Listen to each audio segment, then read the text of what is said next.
Good afternoon, friends. I am joined by my friend, Mr. Shyam Kapadi, who will assist us in this webinar, who will be taking your questions and putting them onto me. Meanwhile, let us talk about the subject on hand, because I chose this subject with a lot of care, when to sell stocks. So, Shyam, can we have the first slide? Yeah. Friends, we are going to take just 30 odd minutes, including your question and answer. So I have kept this session very brief and to the point. Uh, the world is full of buying ideas. Okay. So this program is not on giving you selling ideas, but will tell you why it is important to sell stocks. Okay. Because that is very, very important. So you are daily given various advices to buy stocks. In fact, you seldom receive a sell advice. In fact, there are several valid reasons to sell, and in the following slides, we will discuss some of them. So can we go to the next slide, Shyam?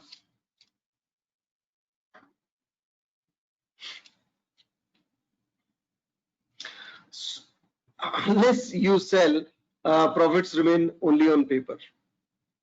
How many times, tell me, put your hand to your heart and tell me, did you think that, oh, I should have sold the stock at that point of time? Okay. So, because while you are comfortable with a profit on paper, you are not comfortable with vanishing profits on paper. Okay. So, when a stock turns up, multiplies by 5x, and you don't sell, and at the end of the day you end up selling at just 30 odd 50 odd percent high, I mean, you would have you would just curse yourself. So it is very important to sell sometimes, or rather, unless you sell, the profit will only remain on paper. So it is very important to actually go out and book profits. Okay. So that you are able to use that money for other uses also. When you book profits, it is also important to sell to some of the stocks in which you are making losses. It helps you balance your taxation, in the sense that one stock in which you are going to long-term tax, in the other you are going to pay you are going to have long-term, let's say, losses. You can adjust against them, and you only pay the taxes on the difference. So this can be carried forward also, but it is important, because if you sell those stocks in which you are making losses along with the profits, then you will feel slightly better, because while you are booking profit in one of the stock which is profitable, the sell stock, if you don't sell, the stock which is making loss can continue to give you losses which can exceed the whatever profits that you made. So it is very important to actually go out and sell the stocks, because otherwise they will only remain on paper. Next slide, Shyam.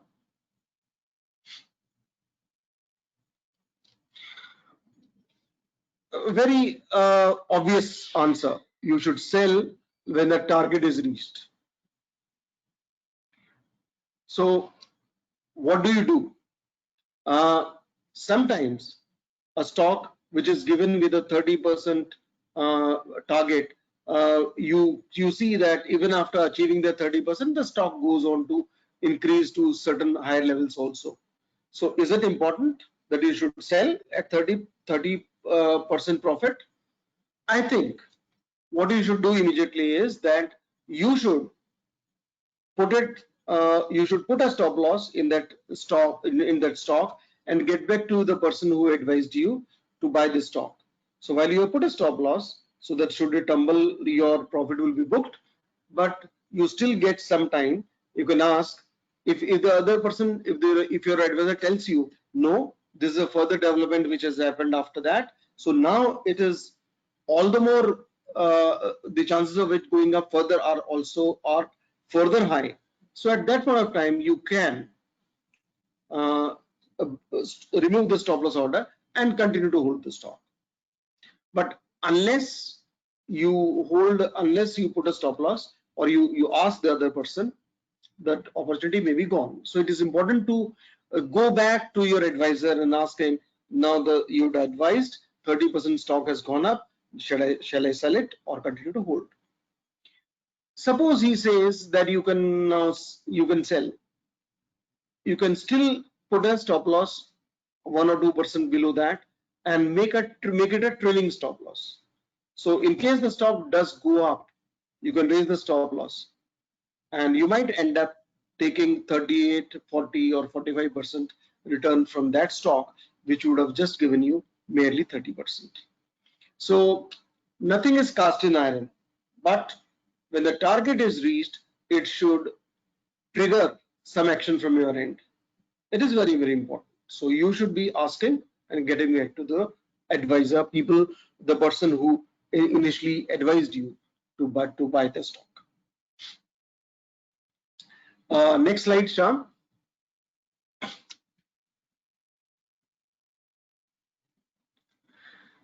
You should also sell when the fundamentals deteriorate. Very tough, important, in fact, to judge. I mean, the losses, if the company reports a loss, it is not a deterioration of the fundamentals unless you go and study, okay, and then find out, okay, the company has reported a loss this quarter, but that may be one time. So you can understand, go back to your research and ask whether this is okay or not, and accordingly take that advice. But sometimes the losses that the company may have made maybe one time. So it is very important to understand that these the losses which have been made financially, whether they're going to continue or not. If they're not going to continue, and if the company is getting back into profits, you should be in no hurry to sell that stock. So any deterioration in fundamentals needs to be checked with your fundamental advisor. There are certain times when the technology goes obsolete, but when the technology is going obsolete, it doesn't go obsolete in a day. It takes time for you to realize that things are no longer the same. So it takes a certain period of time. So if you have the knack to understand this, it is very important that the earlier you get out, the better it is. And some of the times the action are so clear that you notice them, and then it is very easy for you to realize that now this gentleman, this company is going bad from good. So you need to take those kind of decisions, understand them, and you have to weigh the implications of such kind of decisions. Now, this is a bulldozing of minority interest. Can I give you an example? Of course I can. Let's take the example of Satyam.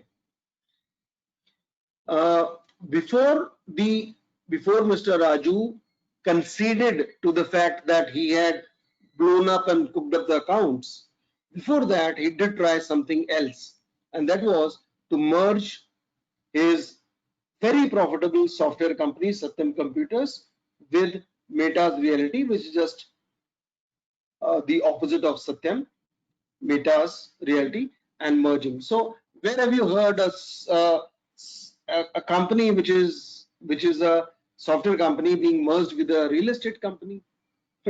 So only to hide losses he was doing that. So you could, if you had exited at that point of time, it would have been great.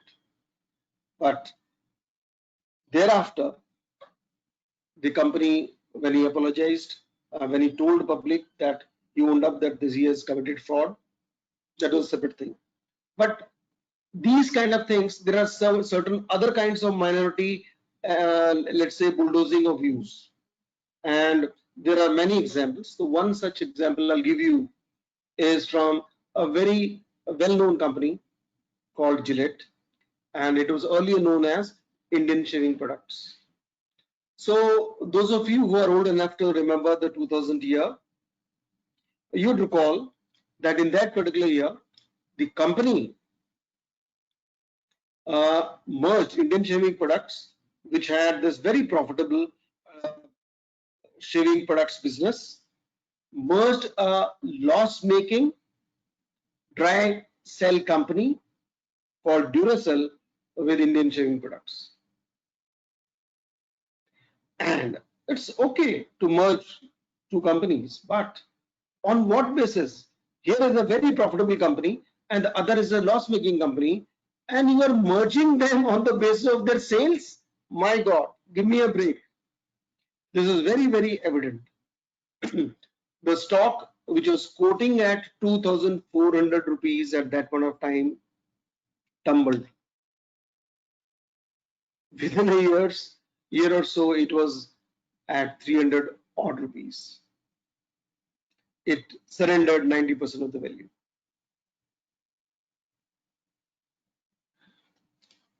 So you understand that the public can accept anything, but will not accept a lie or something which goes against the interest. The public punishes them very, very quickly. Here now we come to a very important question, that if a management does turn bad, is it always bad? No, that's not the case. It might change. I mean, we all know that Rishi Valmiki himself was a dacoit first. So that's not to talk about corporates. But what I'm saying is that things can change. So here is Indian Shaving Products, another second coming. The company is now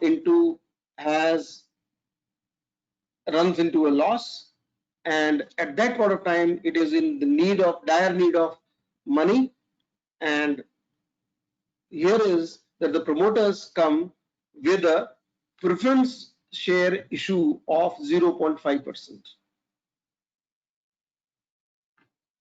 I mean, preference shares, those of you who know that preference shares have a right over the equity shares on payment of dividend. So that dividend could be anything. It could be 10%, 12%, and in those days, it could very well, instead of preference share, it could have very well been a debenture. And the going rates for interest in those times were around 14%. So if the objective was to drain the company, the promoters would have come out with a debenture issue. They could have come out with an equity issue and raised their equity further. But nothing of that sort happened. Instead, they came out with a preference share capital issue of 100 odd crores and with a 0.5% interest. That was something which was an instant, let's say, signal that here the management means business. The objective is to really help the company. Otherwise, who would bring in funds into the company at 0.5%? So here was a serious hard change, and the stock which was at 300 ran up to 2,400 in a year's time, and the rest is history. So what we know Gillette today is a part of story of that. So things we need to understand the management quality and sell and take a decision whenever a sell decision happens, or whenever we find that the company's management has changed for the worse. We should sell the stock, but there are avenues in which if the management is becoming better, then it also gives you an opportunity to buy. So that depends upon so you have to be very, very alert about the quality of management of the stocks that you are owning. So next slide, Shyam. So you should also sell when the period for which you had intended to hold those shares has come to an end. There could be many instances. For instance, you might have had want to buy a house, you had set aside some sum, and now you are going to buy. So sell that stock, go out and take your money. So here the price is holding okay, the company is profitable, giving you good returns, but you are wanting the money back because you need to build your house. So you should be honoring those timelines and that discipline which you have built for yourself. You should honor them. On a lighter vein, you could have said, told your wife that okay, you wanted that diamond set, will give you after 6 months, and in this lockdown you said there is no there are no shops also at this point of time to buy. In the beginning, I mean, and okay, I hope in the next 6 months it will be over, and so at that time we'll go and buy. So my dear sirs, those 6 months have gone over. So take your money out of the stocks, go out and buy that diamond set for your wife, if that was the initial objective from where the money was brought in. And if you had borrowed money, by all means, no equity on borrowed money. So it is important, very important, to go out and pay back whatever the amount was. Some people might want to risk their money which they have set aside for children's education and equity. Don't do it. So if at all you have done it, take out time, okay, and put it in the right scheme. Next slide, Shyam. Oh, so here is when the stock bulges. I mean, let's say we begin with 5 stocks, and after a year or so, we have 5 stocks, we've invested 20% each, and suddenly we find that out of those 5 stocks, one stock is now accounts for 50% of your one account. Is the audio okay? Shyam, is the audio okay? The audio is okay, fine. Yeah. So then you go out and see, okay, that one stock now accounts for, instead of 20%, it accounts for 50% of your portfolio. That means then that stock has done really well, provided other stocks have not halved in value. Okay. Provided there is return also, and then if one stock becomes 50% of your portfolio, that means the gain here are substantial. So prune it down by any particular percentage that you would want, because you need to have this in mind, because otherwise this is just a reminder. I mean, you can go back to your investor, your advisor, and say, ask, sir, this is gone up now these many times, so is it a hold? You can go back and play that game again. But mind you, if a single stock accounts for more than 50% of your portfolio, it's time to go back and do your homework all over again. It's just a reminder that it may be good, it may be good to hold on, but it may also be that you need to review that stock and book partial profits, or you may want to sell the entire thing if things are not that rosy from there on. So this is just a reminder. So if any stock, this is more than the equity, obviously you can go out and ask your advisor and accordingly reduce the component. But there is a risk here that because out of the 10 stocks that you hold, only one is going to be a multi-bagger, it could be that stock. So it is essential to go back and to your study room also, or your advisor, and do that homework all over again. you don't sell your winning horses at that point of time. So trim it as a discipline if you want. If there is nothing extraordinary that you find, I think it's time. Okay, so you can, it will be forced profit booking for you. You can utilize that opportunity to really go out and book that profit. Next slide, Shyam.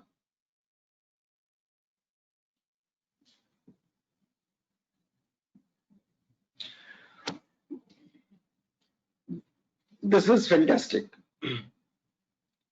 See, all of us have a limited amount of capital. I have got 1 lakh rupees. I want to make it 10 lakhs. Somebody has got 1 crore rupees. He wants to make it 100 crores. How is that possible? It is possible in the equity markets. But the idea that I want to, let's say, hammer is that no matter what is the quantum money you have, that quantum money with you is essentially a limited amount of money. You would want that my 5 crores which you have should be 10 crores. Okay, so that amount is limited for you, irrespective of what that amount is. So it is very much essential that you ought to make the best out of the portfolio. How do you make? By weeding out losing the stocks which are not doing well, where you know the fundamentals are deteriorating, by weeding out the ones where the management is breaking rogue, weeding out those stocks where the margins have fallen, debts are rising. So such kind of things, when you do, you will be tempted to stay with the better ones. Now, while you may have a better stock, you may have chosen the best, but suddenly a stock is listed on the bourses and it's attractively priced. So you buy, but in the IPO you don't get anything. And if you feel that that stock has a potential which is much more than the stocks what you have, when it is listed on the bourses, it's good time to sell one of your stocks and buy that stock. Because ultimately your objective is to make money, and these stocks are the horses, and we should choose the best Arabic horse. We have got a right to choose the best. How do you do it?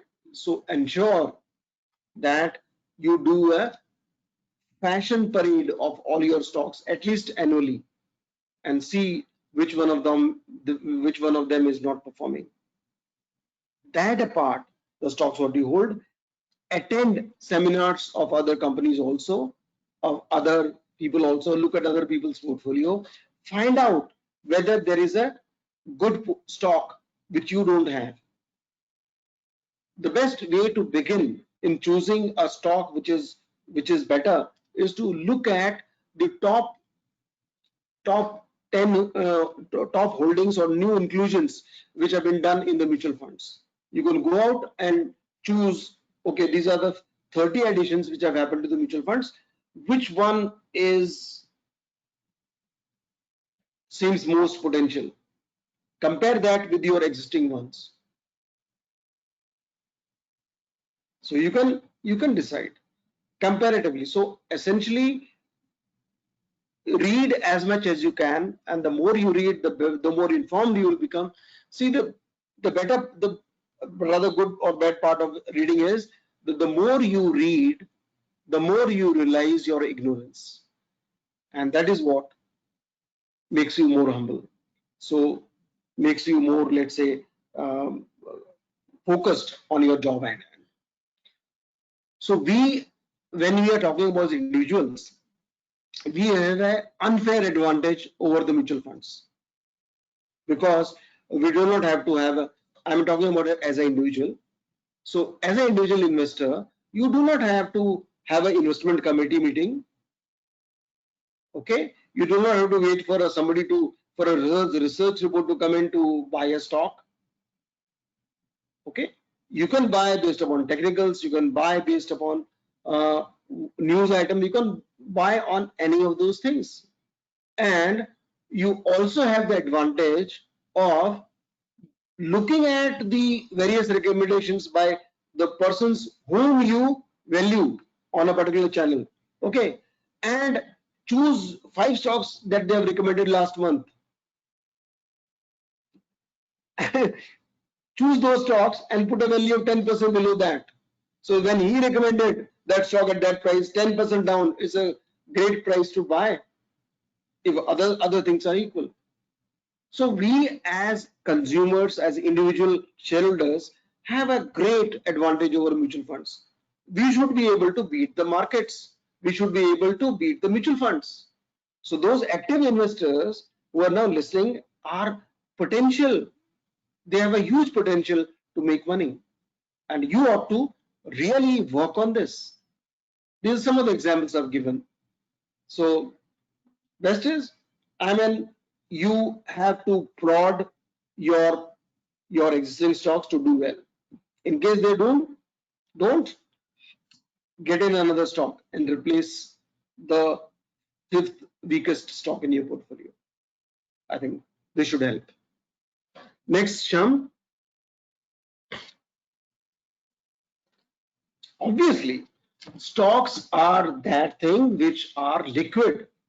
Can you sell real estate overnight? No. Can you sell your house within a month? Unlikely. Will you get all your cash at your price? Not likely. Can you sell it in a year's time? Can't say at your price. So essentially, but the stock can be sold at the stock price whenever you want, because that is not, because when you, that is very different from real estate. When you go out and buy, when you want to buy a flat, the builder will tell you X rate. When you want to go out and sell, so he wants to sell, so while he buy yours, so it will be a discount to that. So very difficult. So here it's very liquid. So whenever you need money, you can just go out and sell the stock. Okay. A social obligation, helping friends or relatives, helping for a cause. Okay, giving something to the army, for the COVID warriors, or for the country, whatever. So it is essential that it's a very liquid item, and you should be willing to sell the stocks when the need for the money arises. Obviously, you can say that you can take loan against shares and all that. You can, if the objective is that the money will come back after some period of time, you can do that.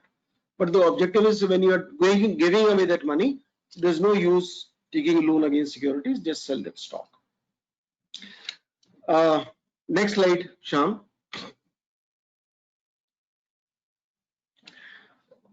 I mean, nobody will tell you this, but it is very important to use the proceeds of your hard-earned money for yourself. I mean, for the child, you'll give a good education. You'd want to leave something for the next generation. Good. You want to give something to the society? Yeah. But remember, life is very short. Okay. And health is something which cannot be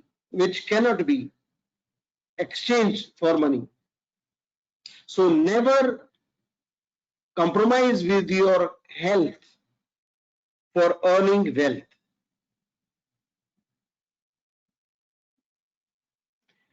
So take out time to run, to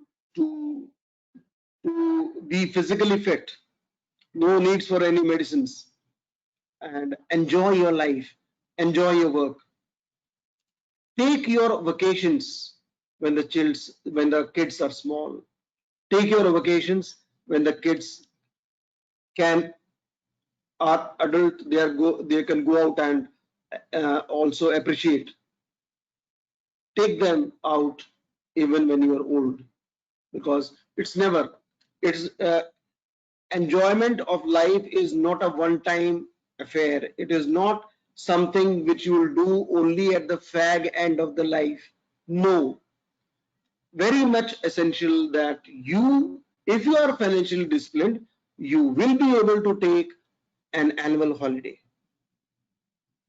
If you want to do a world tour, do it when you are young. There's no use doing in the old age. If photography is your, let's say, hobby, and you've always saved that money for that lens, which cost a bazooka, which will cost you something like, put you under 7-8 lakhs, camera itself 3 lakhs. So, but you'll have those 10 lakhs which you can spend on that camera set, but do you have the hands which can hold the 4.5 kilo weight of the lens and 1.8 kilos of the camera? Will it be steady enough? So everything has a time. So ensure that you enjoy yours also on time. How can you do that? So the people who do their homework, people who value time, are the ones who book their tickets early, who go on those vacations, are the ones who save money, who set aside money, who invest rightfully in a disciplined manner, are going to take holidays. So if you have ignored spending the money on yourself, please don't do it anymore. No matter what your age, your your part of holiday, your part of life enjoyment needs to be there, and it doesn't have to be at the cost of money. So I'm not saying that in your young age you should be go out and buy a Mercedes. After all, the same thing can be even a small time Maruti can also do that thing for you. So you can choose, but definitely you should, at each age of your stage of your life, you should be enjoying life, and then only it will be complete, and then only investing for wealth will be a great idea, and you will do it willingly and happily. Next slide, Sham. This some parting advice for traders. I know that traders are not going to listen to anybody, not even to themselves. But nevertheless, it makes my job, let's say my job will not be complete unless I address the traders. I know keeping stop loss, you know, and you have not been keeping, so therefore you have lost a lot of money. Please keep a stop loss and make that drilling. There is no other answer to cut down your losses. And the second point what I have is the most important for traders. See, you give some money to the broker, you give some shares to the broker, and the broker allows you a sum. Okay, this much you can buy. You know the biggest problem of traders is that they go out and use their limit to the limit every day. And such traders are going to end up in a loss.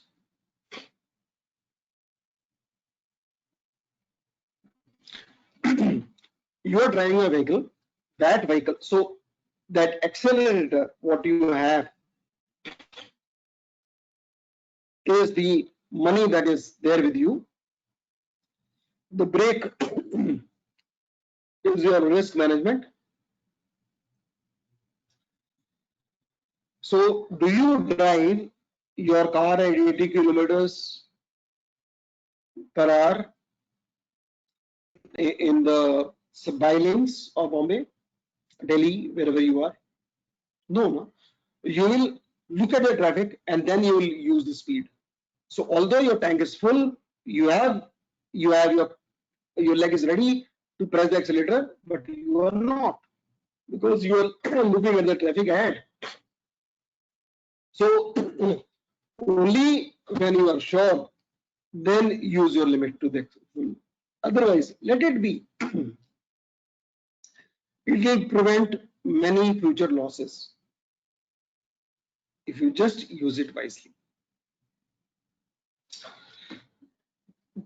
Some of you might feel that as a trader, if you are beginning in the morning, most traders begin early and they have taken their trade, book losses, whatever, they wait up for the end of the day.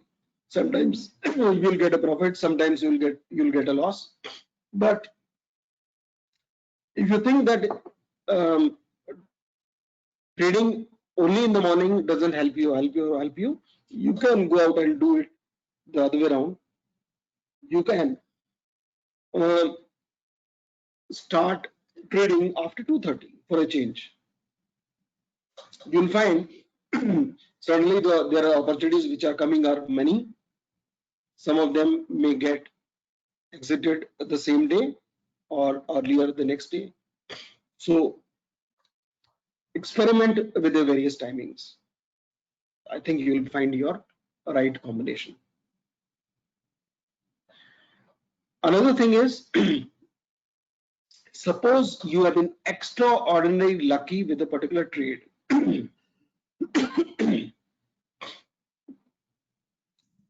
As a rule, take 20% profit of that profit and put it separately in an investment account.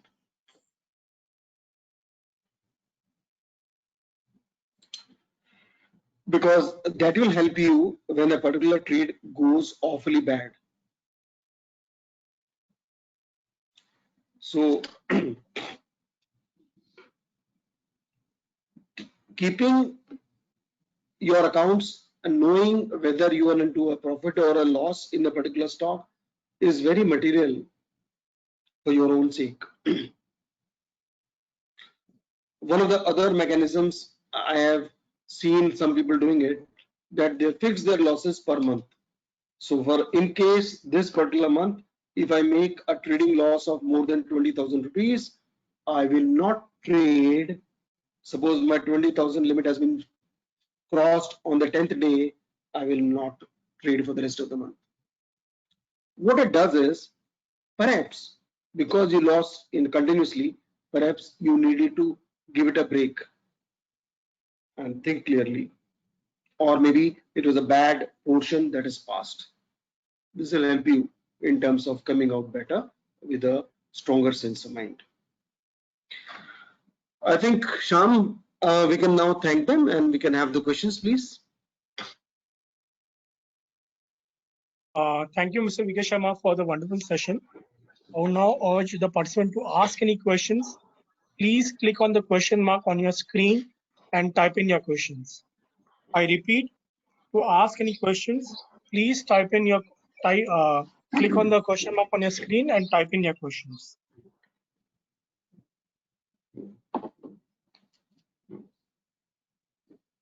So we have a first question. The question is, you have talked about bad management. So how do you know that the management is turning bad? What are the indicators? Okay.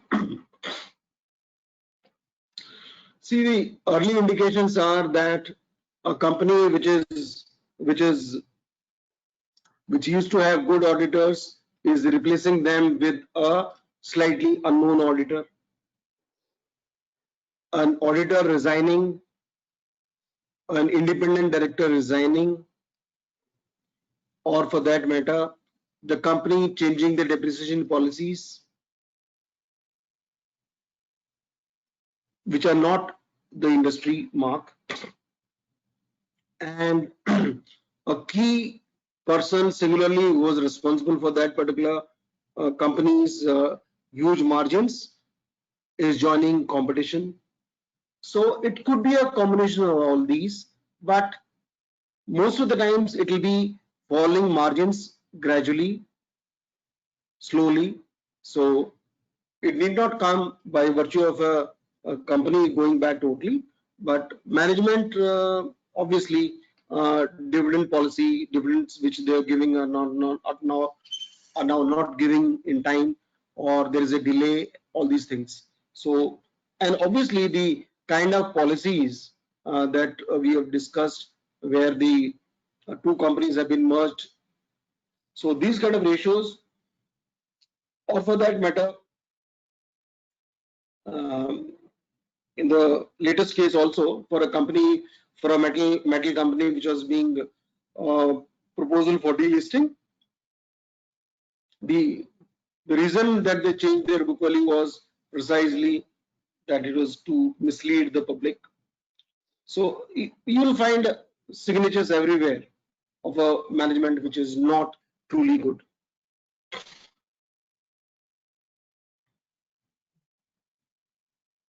The Any other next question? question is, yeah, Yeah. this is related to the US election.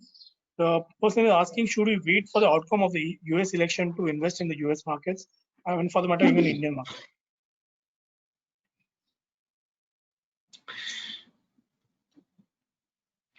That's a tough one, but essentially, if you are willing to, if you are going to do an SIP with the funds, which is the S&P 500 or the Nasdaq 100, if you are going to start an SIP, it need not wait for any kind of event. It should continue. If you are going for stocks, individual stocks, where you have done your homework, you know which stock are you buying, I think staggered buying would be the way out. Now, suppose the outcome of the election goes in a particular manner, very favorable to the markets, at least you would have bought something. And in case it goes bad, you are lucky that you haven't bought everything. So a staggered manner buying would definitely help, except in the case of, let's say, index funds. It should be a weekly, monthly, whatever that you want to start. That should start immediately. The next question is, who do you think is better for India in this respect?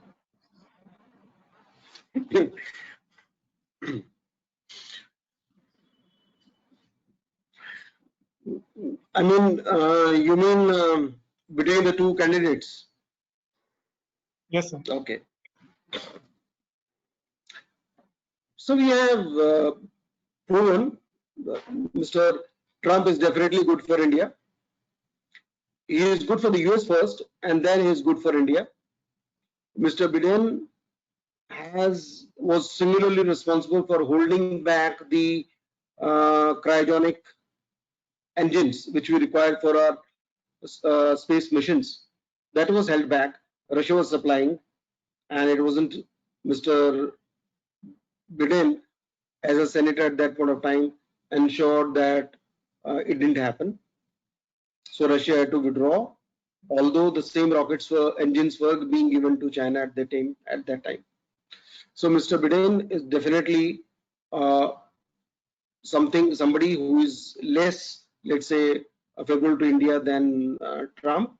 But in the US, you have an institutionalized system where the foreign policy doesn't change with the change of the president.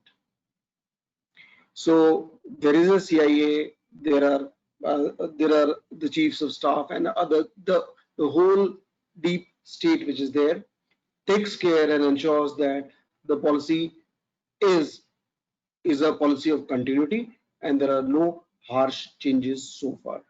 So within that, I think Trump is better for India, but I think we will forget this in a month or so from whatever the elections happen, outcome happens.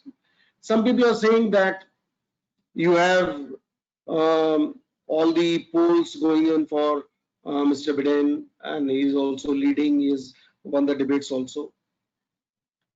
Similar story was there with Miss Clinton last time. She was leading. She had won all the debates. She also won 2% more popular vote than Trump, but lost because of she didn't get the electoral votes. So since in the US, the electoral votes, the winner takes all. in all but 2 of the states, US states, this rule applies. So you might lose by 90% a state, and that state may have 10 seats. So you lose 10 seats. In other state, you might win just by 1 vote, but that state has 15 seats. You take the state. So it is possible for a person who doesn't get the popular vote can still become the president like Trump did last time.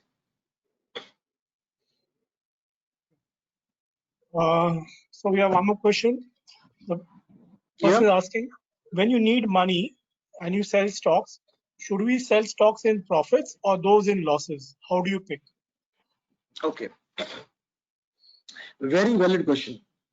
So you understand that this is from a stock picker himself. So you would know that this particular stock, is it going to go down further? Okay. Or given 1 year, although the stock is down now, will it go higher, or the one which is higher already into profits, will that go still higher, or that will remain there? So you can choose based upon where the velocity is higher. If the lower stock has a higher velocity to come up, you should keep the one which is in a loss and maybe book profits in the other one. But in case you feel that the profitable one, although it is into profits, may stagnate for a while, you can take that and normal profit booking. And if you want that the money is large, you can sell one stock which is profitable, one stock which is into a loss, and that stock which has the least potential to go up, you can choose, and accordingly you'll pay less taxes. So we have one more question. The person is thanking us for having this good webinar. His problem is, he says that he has lost many a times due to waiting for more and more profits. His question is, how do you fix targets? Should it be 30%, 50%? What is the method to fix targets? Okay. So I'm glad that you came up with this question. See, I would be pretty happy if I can put my funds, my money into any product which will give me 20% return per annum. I'll just sleep peacefully. So 20% per annum is a good target. Okay, but remember, the stock which has given you 20% today is likely can give you 40% tomorrow. So it is very important to continuously evaluate your stocks. It's not easy. In the stock market, you have to remain awake, with open eyes to make your dreams come true. Nevertheless, that was my answer. 20% is a great target. 50 you should find out, and if it is more than that, then you should celebrate. So we'll take one last question. The question is, what is the best stop loss percentage for calls? How do you use stop losses to prevent losses? I'll assume this way, that let's take a fundamental call, in the sense that there is a buy call on a particular stock, fundamental, there will not be any stop loss. If the target given is 12% or so, if the target given for that particular stock is 12%, you should consider 6% going down of your stock as a knock on your door to go and ask your advisor, boss, is it all right to hold or shall I sell? One. If it's a trade, then if it has come as advice to follow the rule of the target and the stop loss, whatever that person may have given you. But if you do not have any, and you yourself are investing trading, as a thumb rule, the ratio between the stop loss and the target should at least be 3x. So you feel that the stock, not only that you want, look at the technicals, and there is a movement, chances of movement of the stock going up by 6%, then 2% should be your stop loss. You cannot have 0.5% as a stop loss, because that can go, come and go. But something like 2% is valid. But once your stock, suppose you bought a stock on 100 with a target of 106, stop loss at 98, the stock is at 100, it goes to 99, comes back to 100, now it is 101, now it goes to 102. The moment it goes to 102, bring your stop loss from 98 to 100. So you'll not lose. You made sure you will not lose. Once it goes to 104, bring it to 102. Goes to 105, you might be in two minds. Shall I sell now instead of waiting for 6? You can, no issues. Sell the stock, remove the stop loss. And in case you are holding on, it has reached 6, you raise the stop loss from 102 to 104. You continue to hold. It goes above that, you raise your stop loss. So there might be a chance that from the target which was given, you might end up making better profits than that, but that's okay. That's your luck. But that will come only if you make it a trailing stop loss.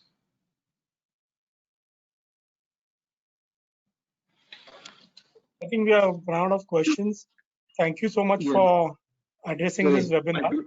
Just one announcement to all the participants. For anybody who has joined in late or would like to see this webinar again, we'll be uploading this webinar on YouTube after a couple of hours. Probably by 6 o'clock, we'll upload this, and you can see the same on our YouTube channel. That is HDFC Securities under the playlist webinars. Mr. Vikesh Sharma, would you like to have some closing remarks? Yeah, I must say thank you to all our let's say people who have joined, and wish you all the best. I'm sure that you will come out great winners by the end of March. These are very, very turbulent times, but you will be coming out and you will coming out unscathed. All the best, and have a good time. Thank you, sir. Thank you, Vijay.